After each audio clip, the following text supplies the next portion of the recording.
Is the Pugs and Parker show. There's Parker. There he is. Look at him. Handsome Frankenstein. And sprinkle a little E on top. There you go. Look at him. The gang's all here. This is the second of 2 streams that I do every day. The first one I do at noon. That's called High Noon. That's hot topics, current events, headlines, all that kind of stuff. Just me. 2 hours. You pee twice a day? Pardon me? You pee twice a day? Why are you interrupting my flow? I was You flowing. said 2 streams. You're older. You get a stream. James, he doesn't have one lick of radio sense about him. It's like talking to someone when they're trying to putt. I'm just doing the heavy lifting. I'm getting the arbitrary bullshit out of the way so that we can have cash. Can't that question wait? No, because at the minute you said 2 streams, I thought of the fact that you were older and maybe you occasionally urinate only twice a day. No, actually, all right, this one we do Monday through Thursday at 9 o'clock. It's called Pugs and Parker, and he joins us and derails us. Okay, it's funny that you mentioned that, because let's have a conversation about how many times a day that we are peeing, because I have some concerns about how many times a day that I am peeing. Well, he's got it backwards. The older you get, that's associated with more frequent urination, not only twice a day. If you get older, it wouldn't just be 2 streams a day. It'd be 2 streams an hour. So let me ask you this, James. So is this an accepted derailment? Is that what I'm accepting? No, this is me being a professional and making something out of the derailment. Nothing out of nothing? Okay, Yes, go this ahead. is me trying to find something. I love it. Thank you. Thank you. James, how many times do you think that you pee in a day? And has it ever become an issue where you've counted? No, I've never counted. It depends on how much I drink, because if I have 4 cups of coffee to start the day, I'm going to take a couple extra bathroom trips. If I'm pounding beers at night, I'm going to take a couple extra bathroom trips. But it probably evens out to like 5, maybe 10. Average Wednesday, 2 o'clock in the morning. Are you waking up to go to the bathroom, or are you sleeping through the night? Oh my God, no. Oh my God, no what? No, I'm sleeping through the night. You sleep through, so you are, okay. All right, young man, that's okay. Be cocky about it now. E, yes, you had something you wanted to say. I was going to ask you the same question. I wake up every night. And go pee. And pee. I know, me too. That suck. That's life in your 50s, James. And there ain't nothing you're going to be able to do to stop it. Sometimes I wake up 2 times. Like sometimes I'll wake up at like 2 o'clock in the morning and then again at like 5:45. Now, I've assumed this is going to happen to me any day now, not based on any medical research I've done or anything intelligent I've done, just from my exposure to talk radio commercials. Because apparently I'm about to get Nerf dick constantly, too, because there's just incessant commercials for that. Apparently I'm going to need some sort of pain cream to rub all over me, because there's like Australian Dream and Gold Bond and Blue Emu and Chuck Woolery and Shaq and Icy Hot. And apparently I'm about to be in a lot of pain for the rest of my freaking life. All the guys who do those pain commercials die. Like George Kennedy used to do one. Larry King used to do one. Yeah. Shaq's fun. Emil, go ahead. Are you in pain? John Madden used to do one. Oh, yeah, boom. Yeah. Boom, it's all gone. Like Dole did one for ED. He was like the first one to do it he for was. ED. Mm-hmm. He did that in exchange for a scholarship. They named a yearly scholarship after. Did you know that? Like, remember when Bob Dole did the Viagra commercial? He did that because Viagra or Pfizer paid for a scholarship for like 50 years or something. Yeah, it was like if you admitted like you had ED, like that was like almost like a guy saying that they were going to go to a shrink. That was like the early, like you couldn't admit that your weenie had a problem. There was a stigma. Right. And then like Viagra gets out there and like it was like guys that didn't have ED were taking Viagra because they could pound nails. Yeah, that's very true. It was like all of a sudden the drug just was like, whoa, I got Viagra. I got monster penis, which got me to really loving yesterday's show and thinking about, how James and you did the production with Bob O'Neill and the picture of Ron Jeremy him. Bob McNeil, yeah, and doing the Ron Jeremy, the size comparison photo. Mm-hmm. I mean, I think that segues right into where we're headed. Where are we headed? Photos. Oh, yeah. We're going to do that. I thought we could do that today. I thought we could share with the audience some of these pictures, but so apparently I can make slideshows, and I tried, and it's terrible, and I can show you the one slideshow that I made that makes no sense. One of the pictures is literally upside down. I don't know how that happened. So we'll just scroll through them. They're available on the internet. We'll just scroll through them and, comments. There's a lot of them. We'll go fast. You say stop, I'll stop. If you see somebody we want to have a remembrance of, we'll do that. But there's some really nice pictures. But I don't know that I wanted to do the whole show on that. I wanted to. No. Can I do another rabbit hole? Because I want to start. Yeah. Okay. Absolutely. So was there a conclusion to your peeing story? Just so we know, you pee a lot? Is that what you're feeling? The older guys on the show are peeing a lot at night, and the younger guy isn't doing that yet. That's pretty much as I expected. I assume that's going to be me in a few years. I'm walking right into that. I know. But thanks for the heads up, guys. Man, I'm this close to having a medicine jar next to my bed. I'm just a whiz in the jar because I'm like, God, I got to get up again. Continue. Sorry. Okay. So I'm not saying we got to show up every day wearing a tux, but can we not show up in a weed shirt? We're recording footage that would potentially be on, archival footage that we're going to be defined by. If it's surfboards. Yeah, sure. Of course, it's surfboards. Yeah, it's certainly not a weed leaf. That's for sure. And Emil's a good reminder because I make these assumptions. Like when I go to the gas station, we have a pretty, sketchy gas station off the highway here that I pass all the time that I love going into just because feel right at home. Mm-hmm. And I look at the rack where they have a couple of T-shirts and a whole bunch of hats, and I marvel at who wears the weed hat? And there's a duality for me because part of me thinks, what kind of loser is putting on a weed hat and walking around? Like, where are you going in life? Are you going, you're not going to your $200,000 a year corporate middle manager job. But then the other side of me, the devil side of James is jealous. Like, I wish I had the kind of life where I could just walk around all day in a damn weed hat. Wouldn't that be great? If you have all your other problems solved and whether or not you're wearing a weed shirt doesn't even matter because Well, I will oblige you, and I will leave, and I will go down to the dressing room, and I will come out with a new shirt. How's that? No, you don't have to do that. We don't have a guest. So now he wants to. See, now he wants to. So now you've set him up. Now he's doing a bit. Now go look, you did this. See, nobody else. The irony of this is the financially successful elder statesman who actually owns the property, the compound, is taking advice from the least accomplished dude on the set. Anyway, so how's he a millionaire? He runs around in weed shirts. I don't know.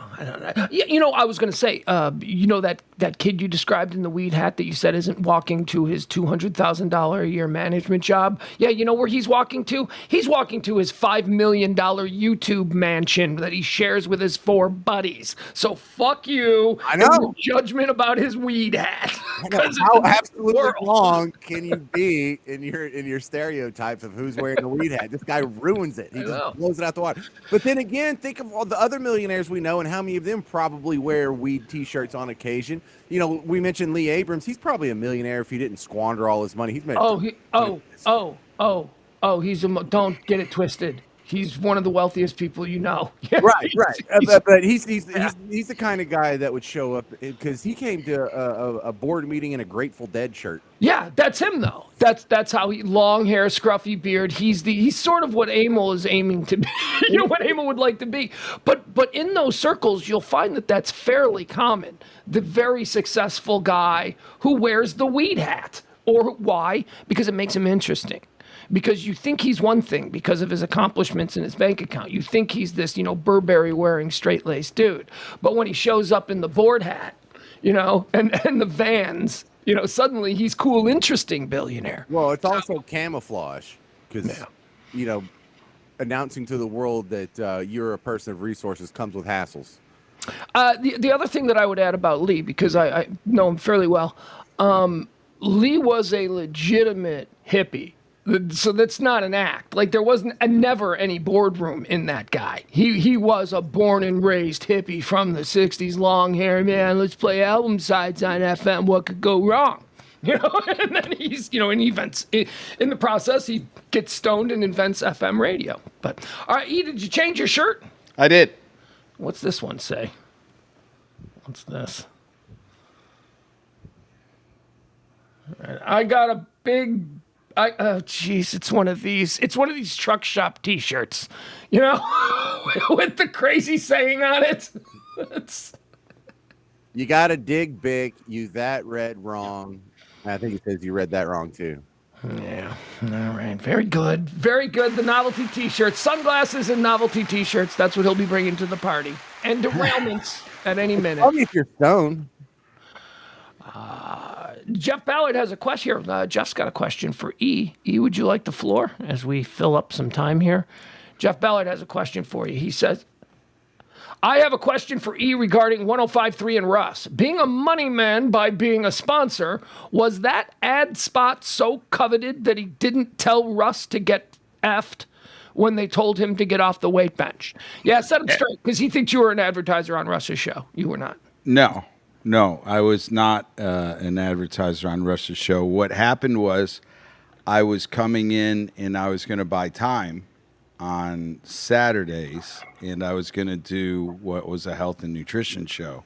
Right, because you had innovated the procedure of lap band, and you were doing a whole. I hadn't innovated the procedure of lap band. I had come up with the idea that instead of lap band being done in a hospital where the patient would have to be checked in for 5 days, so, but that it could be done in an ambulatory surgery center. Yeah, there was a time in this country when Dr. Phil and Oprah, they're all giving away lap bands. Kid Craddock, that was you. Was you. I gave away a free, once lap band surgery was made FDA legal in the United States, meaning that anybody could go anywhere and have a lap band installed.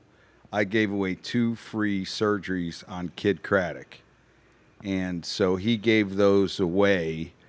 We flew, I think the patients were from Minnesota was one of them, or maybe when another one was from Michigan. So you gave them away on a nationally syndicated morning show. On his show. We flew them in.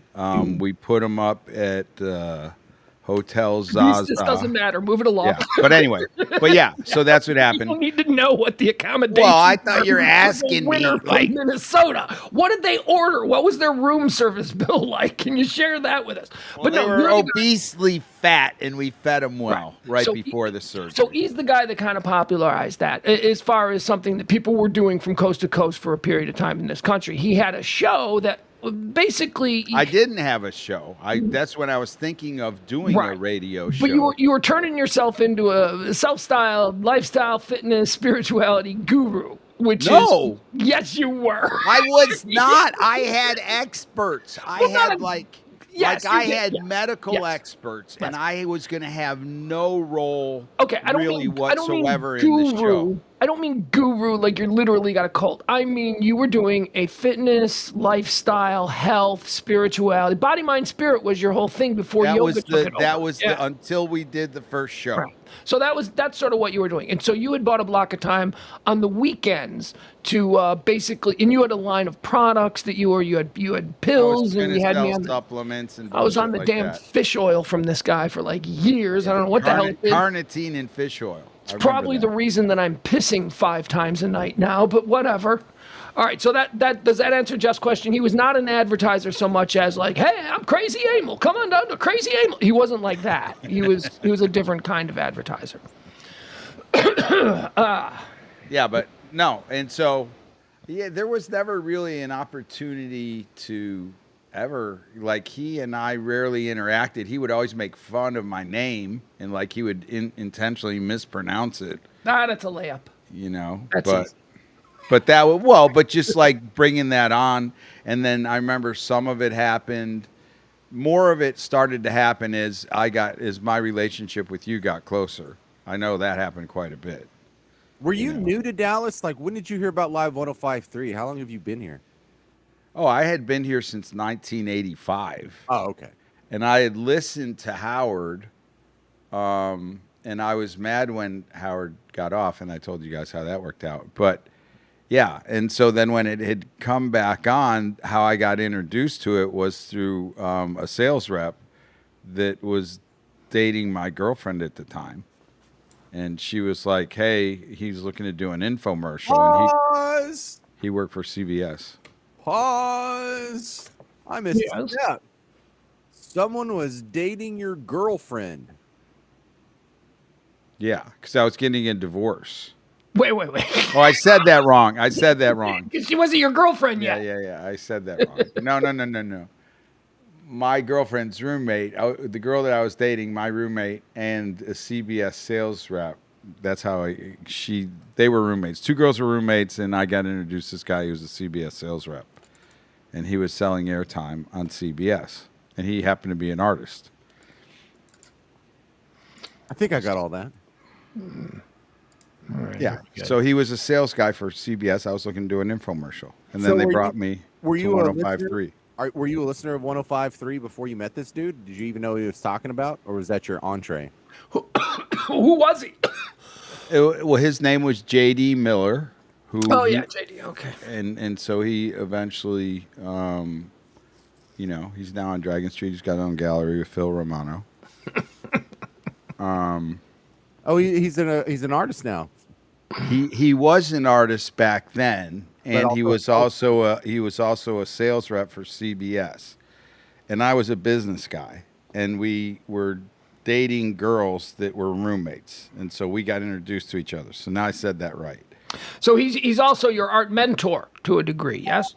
Yes, he is the guy that got me painting. to paint, and he actually honestly got me on air, because he went to Bob and said, "Hey, I'd like to put this guy on air in an infomercial," and then Bob said, "Okay," and then we were off. All these years later, his gallery is right across from your gallery. Yeah. You guys don't even wave at each other, do you? I mean, we would. There's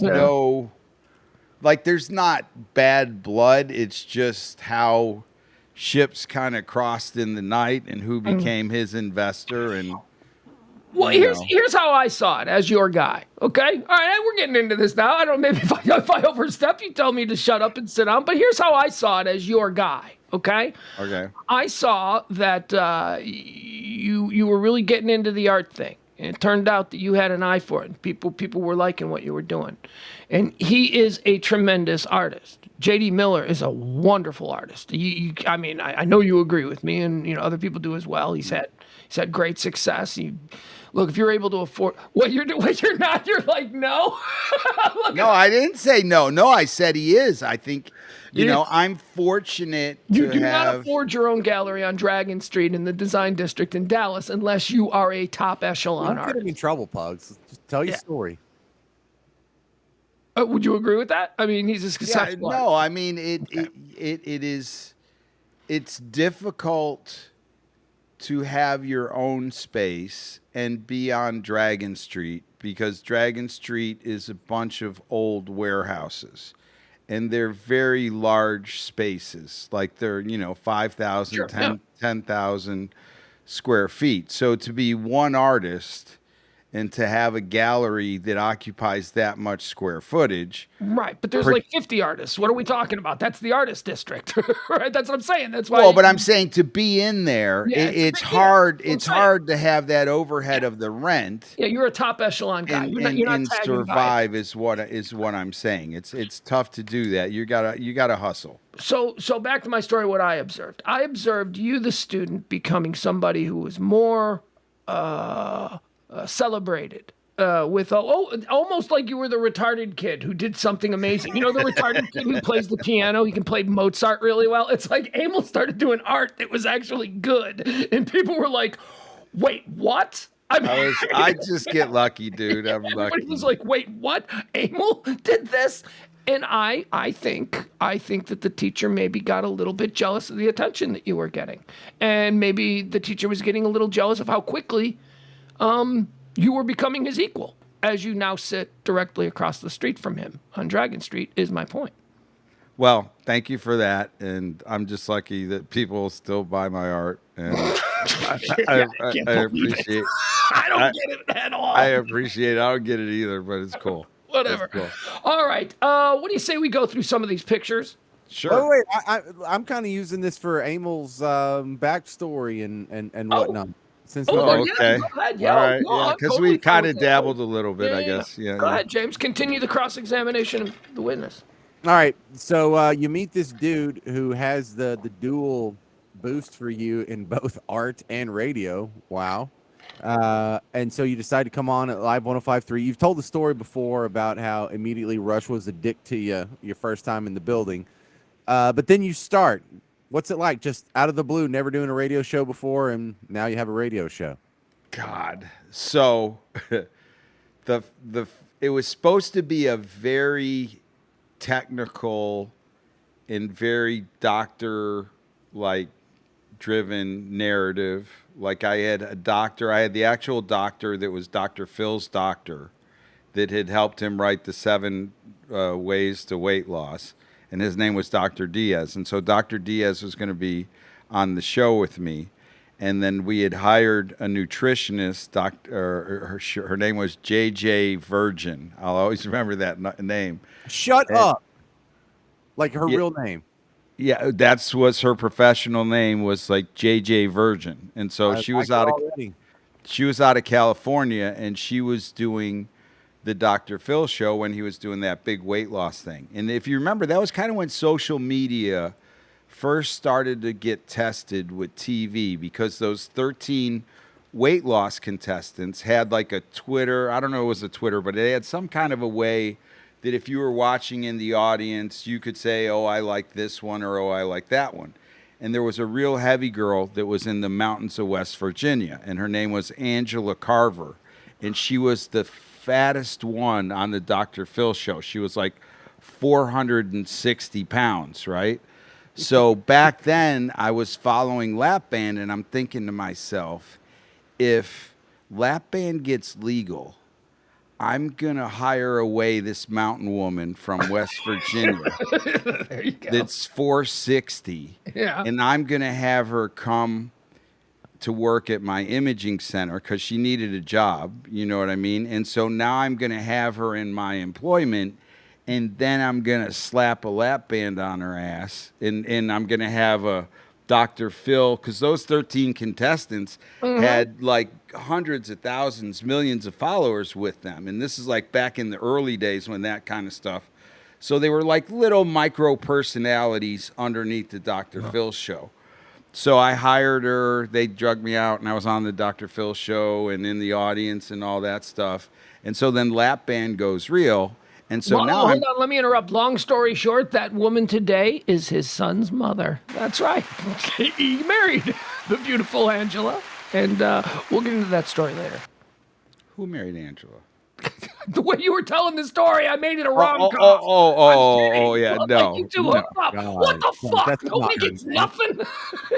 I didn't get it. So she's a mountain woman, and I'm telling you, The love of your life. she's large and in charge. And I put her and her daughter, who's 260, dude, and she's 9 years old. Okay? Oh my God! Shut up! Right. She's large. And so the two of them, and so she's working at the imaging center. Oh my goodness. And so like we start sending her, and so now we're going to do the slow backwards weight loss with her, because she lost like about, I think it was like 50 pounds on Dr. Phil. And then she put it all back when she stopped eating or stopped dieting. And so it was like a yo-yo back and forth. So anyway, so now lap band gets plugged in. So now I'm going to have her, Dr. Diaz, JJ Virgin, and I'm going to sit there, and we got Lori Dodd, who's doing like the intro and the outro. She was shoehorned, right? She was the station gave you her. Right, because when I sat down with Bob, he's like, okay, this guy can talk, but he doesn't know how to go in and out, so we're going to give him a station person to go in and out of the breaks, and that was going to be Lori. And then I was going to sit there, and we were going to toss the ball to the doctor, to the nutritionist, to the fat person, and that's how the show was going to go. And then we were going to get the hell out of there. So that's what I planned for. That's how Liz Wild kind of introduced it was going to happen. Everything's going to go down. And I get there, and I'm trying to remember the times, and I don't remember if I started out at 1 hour and then it grew to 2 hours, or I started out 2 hours, whatever. And so the doctors start calling me like 30 minutes before the show, and they're like, "Hey, we did this, doctor longevity medicine seminar over at Las Colinas or here, there at, at the Crescent, and we're going to be late. We're not going to make the show." And I'm like, "You're going to be late and not make the show? Like, what the hell do you mean?" "Well, yeah, we're not going to make it." And so basically, if I got the airtime paid for, and now they're not going to make the show. And so JD was there, my sales rep, because he was like going to kick me off on the first boat, like, "Hey, airing the show." And I'm like, "Dude, what am I going to do?" And he's like, "I don't know." And I was like, "Man, I'm just going to go get high." So I went down the street, and boom, I got high, and I came on, and I had nobody but JD, who wasn't even supposed to be on the air. And they gave out the phone number, and I said, and nobody called. Is that the worst, James? Is that how many times in your life have you panicked? No, dude, it was the exact opposite. Really? It was the exact opposite. So what happened was, they said in the meeting before, they said, "Hey, if you get 5 calls, throughout the whole show, you'll be lucky. That's a good day." So they were preparing me not to have a lot of calls. And so I was like, "Okay, fine. Well, the doctor doesn't show up. I'm stoned now. I've got Lori Dodd, JD, and me, and we're on the air, and none of the experts are there." And so she goes, "Well, what are we going to do?" I said, "Just give out the call number." I said, no prompt. I said, tell them, that this is a health and nutrition show, and we want them to call in and tell us how tall they are and what they weigh. Like, that's literally what I had her do. So lo and behold, she says that, talks for a few minutes. I look down, and we got like 2 calls blinking somehow. So the first show was a success. You got calls, and I mean, we don't need to go through the first whole show. I mean, well, it was not a success. It was awful. It was fun. It was successful because I made the phone ring. Right. Yeah. No, that's very successful. But the way that I made it ring was being very much in the character of the show, and I called the lady a fat ass, like in the first 5 minutes, and then the phone lines lit up. Yeah. And so when I got off the air, everybody that was supposed to be on the show that wasn't on the show had tuned in, and they were all horrified, like that I was on this shitty station that allowed this thing to happen, and I had basically crawled in the gutter, and these were medical professionals that were not going to let their name be tarnished this way. But you're the one that called her a fat ass. I mean, that's you. Well, I know, and I'm the one that did, but that's how they were. So they're blaming the station. They were all but the phone lines lit up, and it just went crazy from there. Like we gave them a script or something. My mom and my dad and like everybody disowned me. So, and then the station program director got fired. So then I went home, and I was like, I was like so depressed. And so the next week I came back, and I did a really clinical, technical show like I was planning to do the first week. Experts showed up on time. Oh, you planned it out. You see how much easier it is when you have the show planned out. Everybody did it. Yeah. And Gavin called after that show, and he goes, the first show, he goes, that sucked. He goes, that was one end of the football field. He goes, this last show, he goes, that sucked. He goes, that's the other end of the football field. He goes, I want you to stay somewhere in between that end of the football field and that end of the football field. And I was like, okay. And literally I hung up, and then he would call back and give me pointers. And I was very appreciative, honestly, of him. And he would come on the show on the weekends, and we'd be able to call and intermingle with him. So, yeah, he did a lot to help me in a huge way, in something I just really didn't understand. Like when they said, hey, you're going to get 5 calls in an hour. And we did the first phone call. Lori Dodd went to me and she said, do you want to take another call? And I looked at her and I said, no. And she goes, what do you mean, no? And I'm like, no, I don't want to take another call. And she goes, well, we need to go to break. We went to break and she goes, this is a call-in talk radio show. That's what we do. We take calls. I said, well, you told me I could only do 5 in an hour. I didn't want to waste 2 like in the first 5 minutes. She goes, no, I thought you would only get 5 calls in an hour, not you could do 5 calls in an hour. Because the phone lines were just like blinking once I called that girl a fat ass. Right. And I was like, okay. So anyway. All right. So before I really started listening to your show, and I really only heard a handful of episodes here and there. No offense, just yeah. I mean, it wasn't, it was more a sales show than anything. But I met you, and I'm friends with you solely based on 105.3 events. And if there was a Christmas party, if there was some Memorial Day party at Sneak Peeks or Duke's or Bell Bottoms, you were one of the friends where if I was seeing Emil, I was probably having a good time. You were a party, and we all have those friends, a party friend, like, and I still have them. Like if I see them, guarantee you I'm at a party. And so that's my entree to you is you were a coworker, but you weren't really a coworker. You were a party friend. Right? Yeah, I mean, most of the time, yeah, we were always having a good time. Like the crew traveled like to Duke's.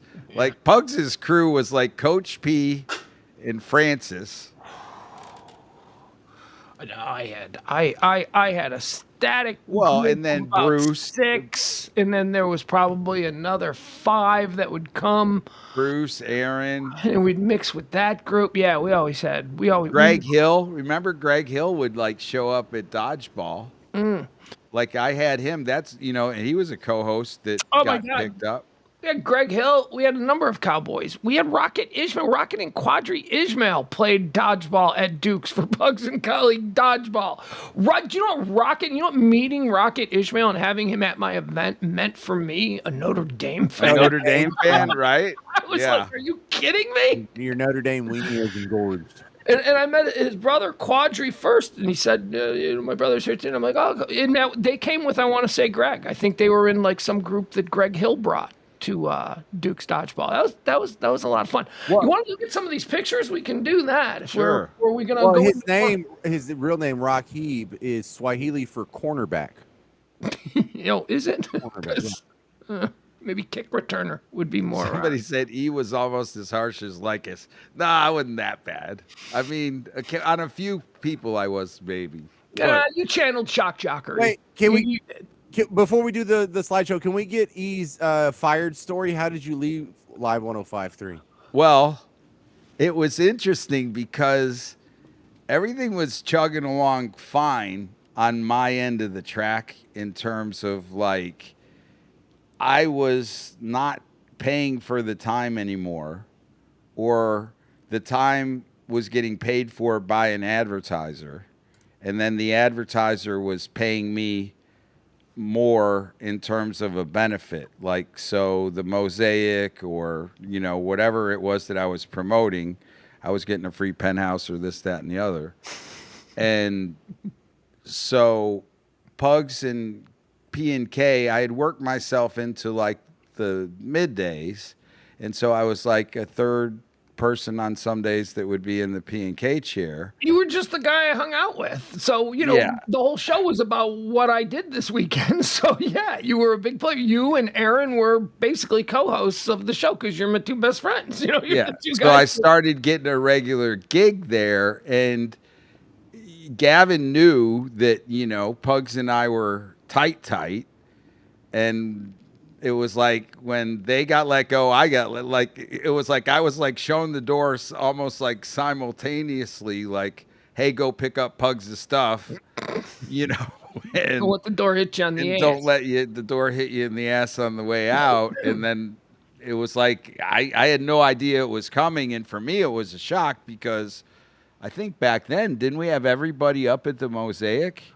Yeah. Or we filled it up after, or maybe we filled it up but it was like Mosaic was happy as, you could be as an advertiser. You know, the building was filling up, like the 8th floor parties were off the chain, like Nobody you said, knows James. what the mosaic is, so you should explain what the mosaic is, because nobody knows. You know what I mean? They're just like, what's the mosaic? The mosaic is this very old building in the center of downtown Dallas that for about 10 years became a very hip, and now it's a dangerous place, or at least a place where we don't want to be. But I wouldn't say it's dangerous. It was just the first filled with drug dealers.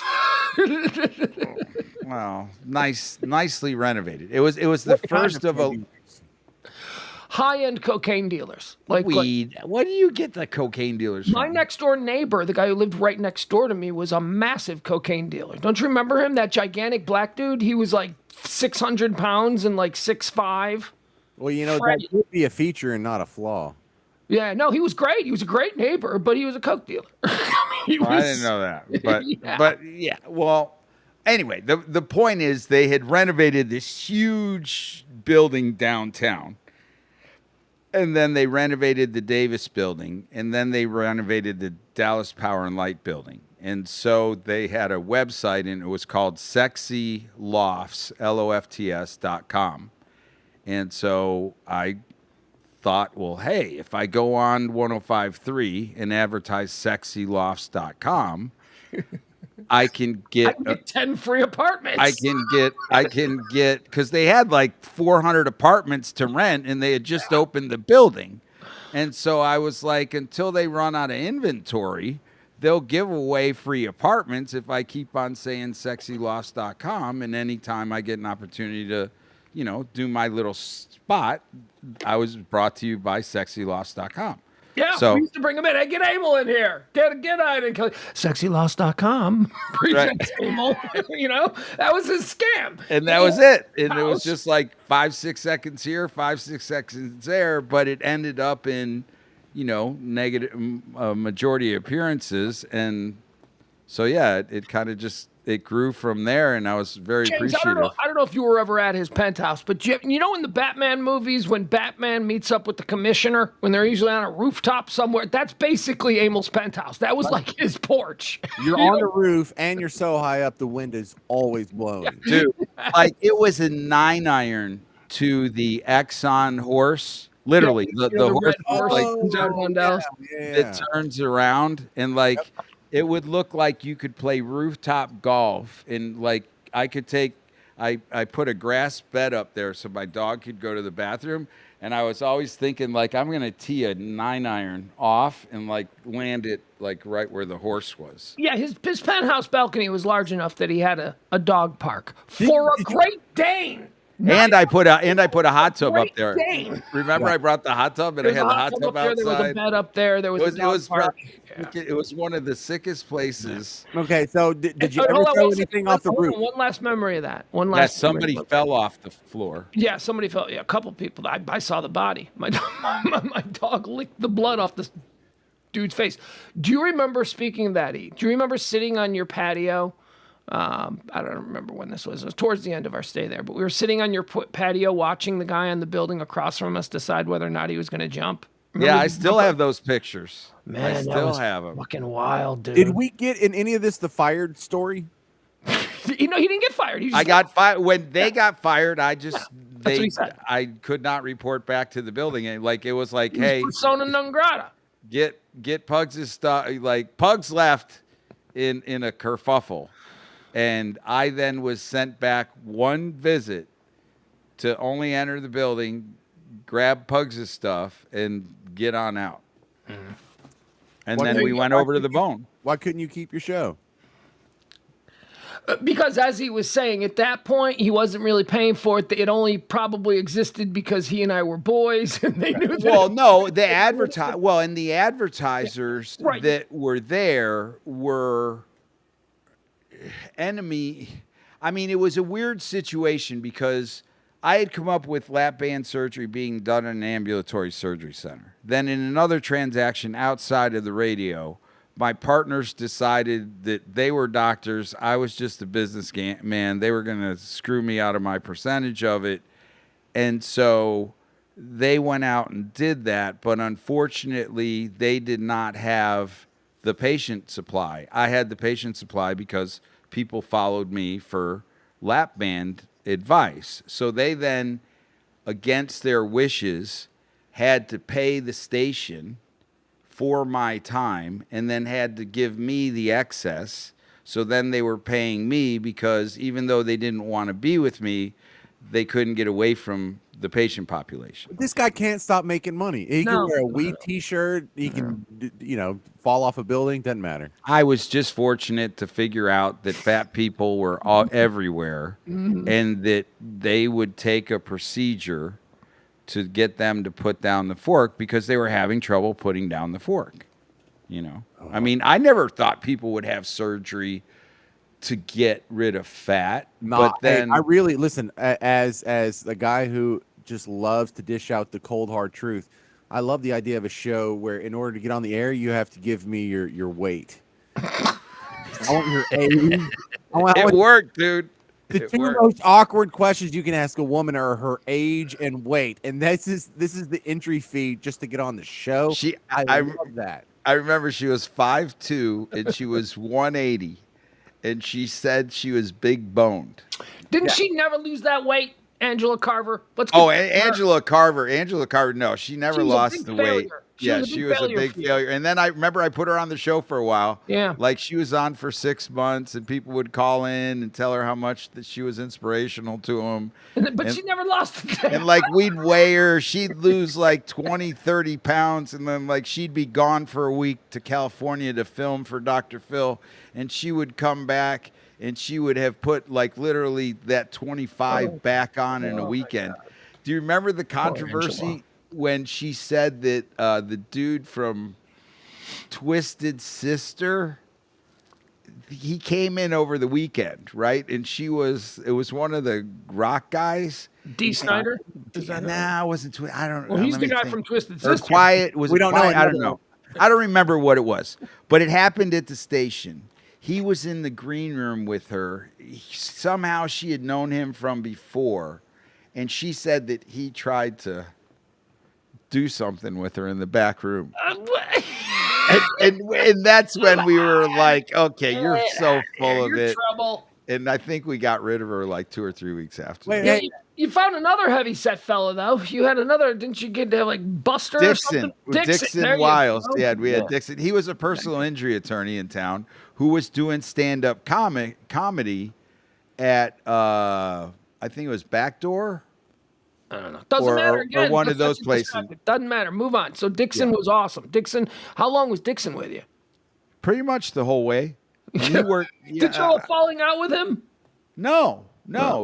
Dixon, he was basically a good foil because he never lost. I mean, he was 400, and I think he never lost anything. Yeah, I think he went from like 4 to, but they would never get the lap band. Like they were afraid of having surgery, and so they would not get the lap band. So they were the perfect person for me because, I mean, we did the show for like 4 years or however many years it was, and it went from like 2 hours to 4 hours to Saturday and Sunday. So where's Dixon now? Is he still he's still around. He's still around. He's still big. He's still heavy. He's still big. He's got to be getting to that age where, it's getting dangerous now. Mm-hmm. And then we had Amy. Don't I know it? Who was a salesperson at, I think, K-Love at one time. Blonde Amy? Yes. Yeah, I loved Amy. Amy was great. Yeah, Amy was good.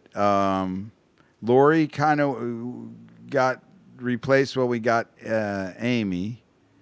And trying to think who else was in there. Oh, and then Kurt Chacon.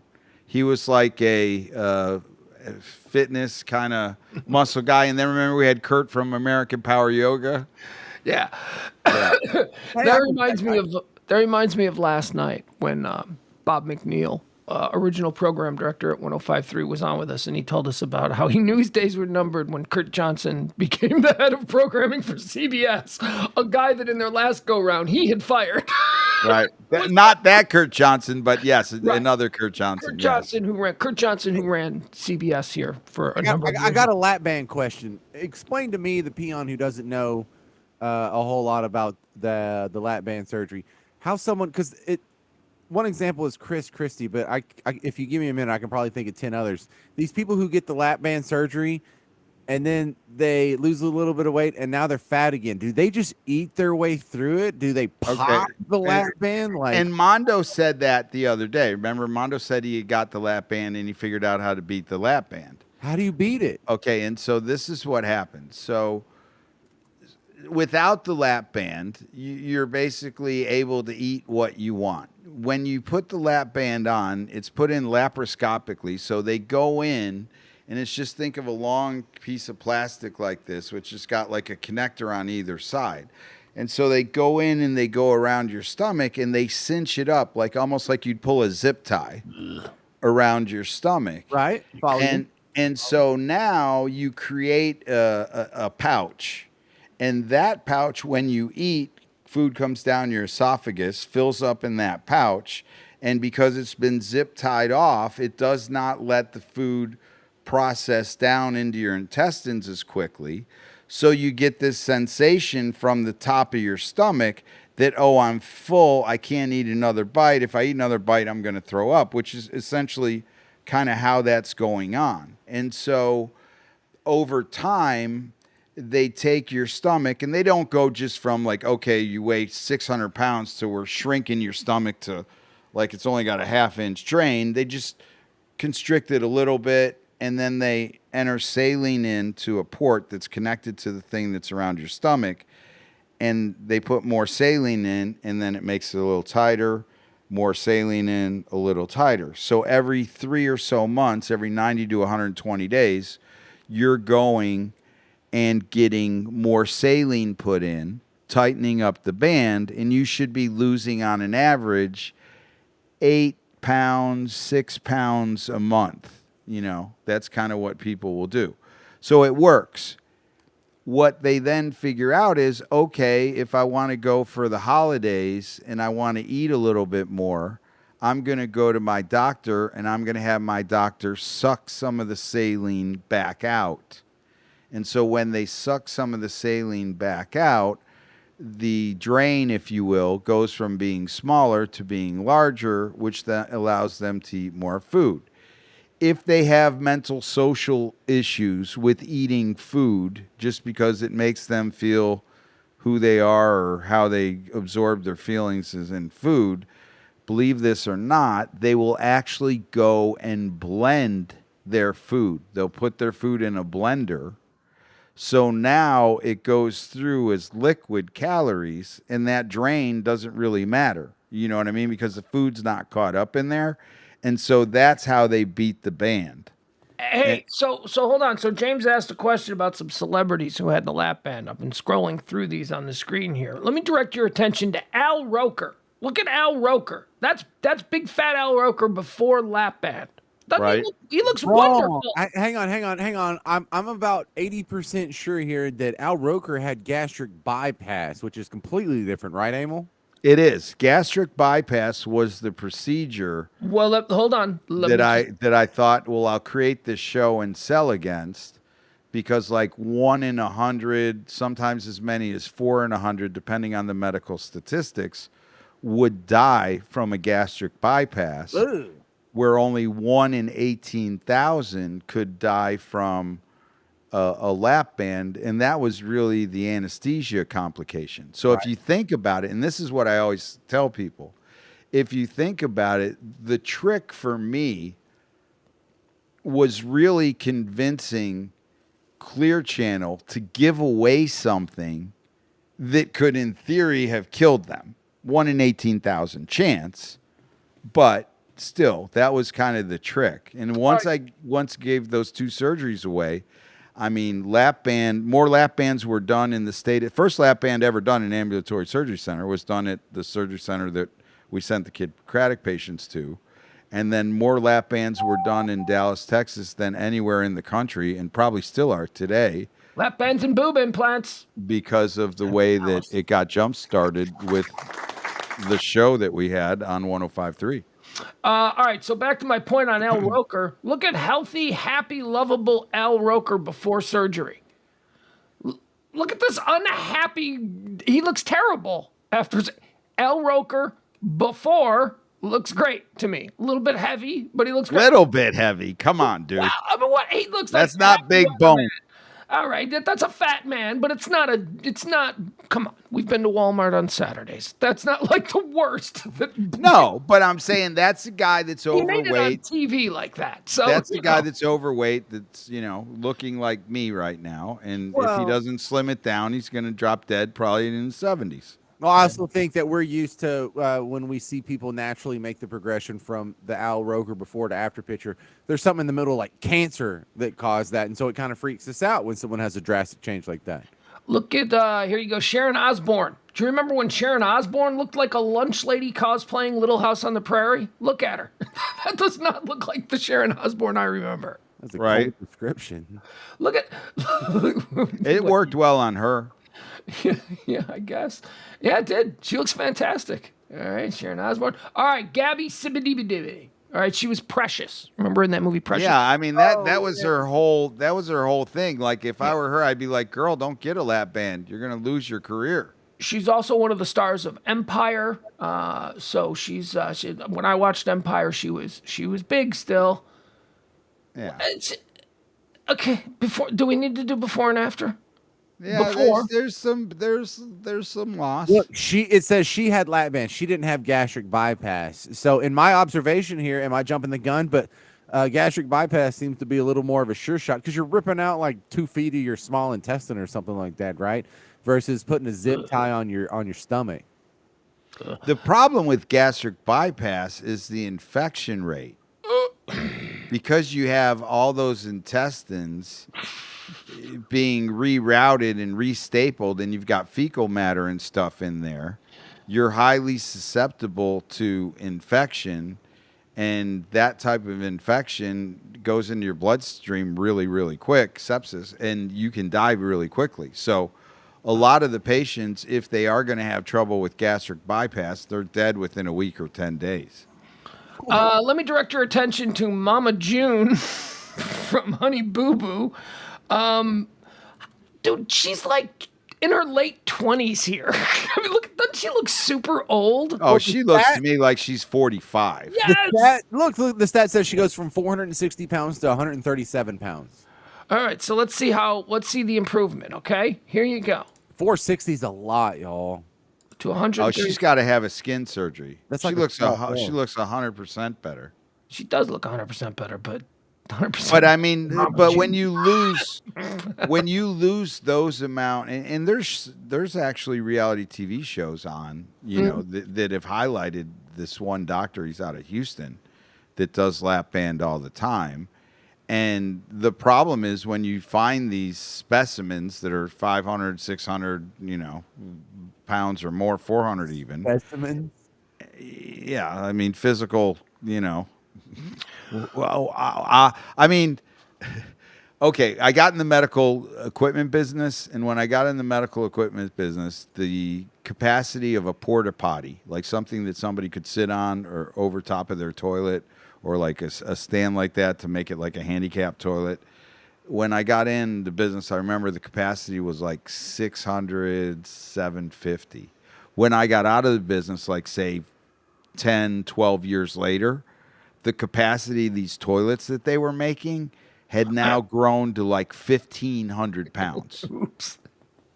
We had an overnight talk radio host in Chicago who was so heavy that before he could take over the overnight shift, they had to redo the toilets. Not a joke. They had to bring in new industrial-sized toilets for Eddie Schwartz, who was a Chicago talk show legend and probably weighed about 750 pounds. No joke. Didn't you say his gut was so big he couldn't reach the soundboard and had to push the pots with sticks? Yeah, he used he had yardsticks. He had yardsticks with different things, and he was so big that his belly, he couldn't get close enough to the board. His arms weren't long enough, so he had to use little sticks.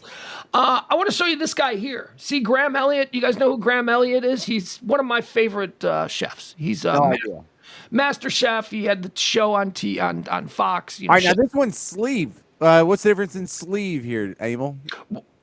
Sleeve was a procedure that came out after lap band, and they would alter the stomach into like a smaller structure, like a little alteration of it, but not all the rerouting of the it was like a intestines. sleeve that would compress the stomach instead of having. So you'd slide it in and it would compress it in. Mm-hmm. Yeah. So the reason I wanted to show Graham Elliott is because I do not know what the next slide is, but I do know Graham Elliott. I've seen the after results. I know what he looks like now. So I'm looking at this picture. James, you'll be interested to know Graham Elliott. This guy is Mitch Rosen's next door neighbor. He lives right next door to Mitch Rosen, who's a friend of ours in the radio business in Chicago. Graham Elliott from Master Chef and all that stuff. So I know what he looks like. So let's see if it took. Yeah, that's what he looks like now. He looks healthy. For sure. He owns like 4 of the fanciest restaurants in Chicago. That's a life, man. I don't know how you stay thin as a chef. You know what I mean? I mean, if you're constantly testing your product, it's got to be pretty hard, right? No, and I don't trust a thin chef. Right? Yeah, I trust this guy. This guy knows what he's doing, right? Yeah.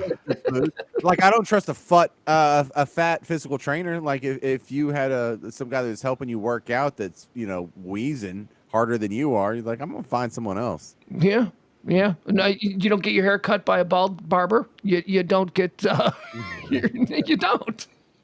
Yeah. So anyway, the lap band procedure works if you don't do tricks to beat it, because ultimately if you're eating less food, you're getting less calories. So it really gave people the ability to continue to eat what they wanted. They would just eat a lesser quantity. Yeah, it was like a miracle. You could lose the weight without doing the work, which, people will pay for. It's a great... Yeah, and so that's when I just figured out, I was like, well, okay, if they're going to Mexico and they're paying $10,000 in cash to get it done in Mexico, then charge $20,000 to get it done here and see how that goes. Okay, so go ahead. I'm sorry to interrupt. Finish your thought, because I'm gonna. No, so it's like, let's see how that goes. So I contacted the plastic surgery company out in California. It was they were named Inamed at the time. Oh my God! Etta James. Yeah. Did you see Etta James? Did you see the transformation with Etta James? It's like she lost 200 pounds and 50 years. Hold on. Here's Etta James.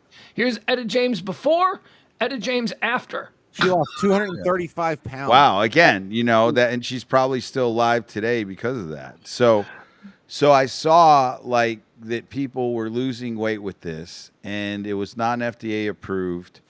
I had the imaging centers where people would come to get the fills. So I started doing fills in the U.S. because when it was non-FDA approved and you would have to go back to get a fill, you would actually fly out of the country to Mexico or to Europe or to Australia or wherever it is not in the U.S. that you got the ban put in, because nobody in the U.S. would touch this non-FDA approved device. So I started touching this non-FDA approved device, which is in the imaging center. That's how I knew. What's wrong with his mic? The approval, it was going to work. Your music's messing with it. Why would my music? Yeah, your mic was going in and out. All right, that's going to do it for tonight. James, tell everybody where they can find Florida Stories. Anywhere you're already listening to podcasts, so the iHeartRadio app, Apple Podcasts, Spotify, Google Podcasts, whatever the hell. And also, listen, you don't need to have surgery. You don't need to have gastric bypass. You don't need sleeve. You don't need a laparoscopic band. All you need to do is exercise and maybe eat a piece of fruit. Okay, you don't have to alter your body with surgery. Deny yourself a few calories and exercise, you lazy bastard. This is the best advice you've gotten today. Let's echo what Jeff is saying here. Ozempic is a scam. Averages 24 pounds over like 2 years. Now, I just did a story on the High Noon show about a new miracle weight loss drug that the FDA is looking at. It's one of these Ozempic type things, but they're saying it's a miracle drug. It's going to be the next big thing, so buy your stock in Eli Lilly or whoever making it. Point is this: they talked about the results of these long-term tests that they had done with people, and over the course of 3 years, people who weighed 400 pounds plus, over the course of 3 years, they lost like 60 pounds. And I'm like, that's not enough.